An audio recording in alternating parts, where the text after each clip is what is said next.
ए हुन्छ यसरी अहिले स्थानीयहरूले मार्ने कोसिस गर्दैछ आगोहरू।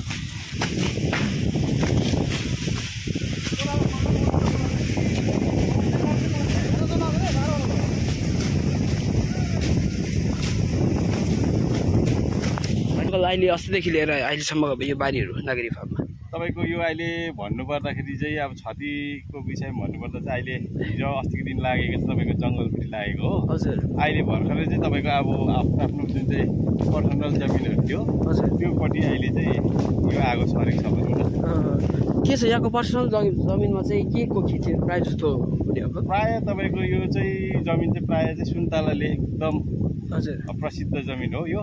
हजुर अहिले चाहिँ अब बिस्तारै बिस्तारै सुन्तलाहरू छोडेर चाहिँ यहाँको मान्छेले रुखपात र अम्लिसो कुचोको खेतीहरू गरेर यहाँ जीविका दिँदै थियो हो। हजुर हजुर अन्त अहिले अब भर्खरै अब देखिहाल्नु होला तहस नहस भएको है। हजुर हजुर र अब यसमा अब सम्बन्धित विभागहरूलाई पनि हामीले गुहार लगाउनु पर्ने स्थिति आएको छ है। हजुर हजुर र अब देखिहाल्नु होला यहाँ सुन्तलाहरू हेर्नुहोस् रहेको बाँचेको सुन्तलाहरू सबै डढेर एकदम सर्वनाश भएको। यो सब आगोले डढाइदिएको है?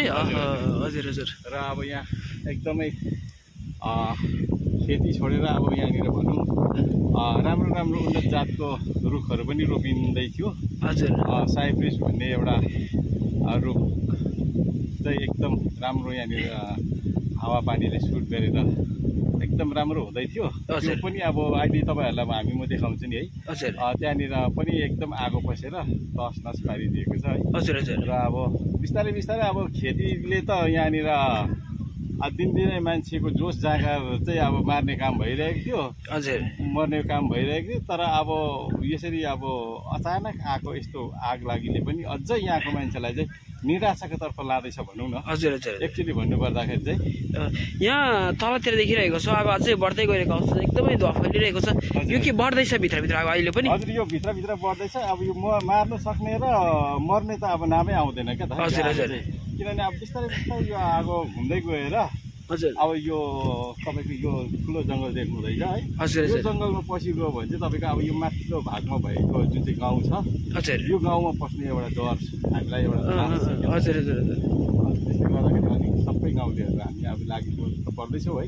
अब हुनसक्छ अब गाउँपट्टि अब गयो भने चाहिँ अब निकै अप्ठ्यारो स्थिति आउन सक्छ।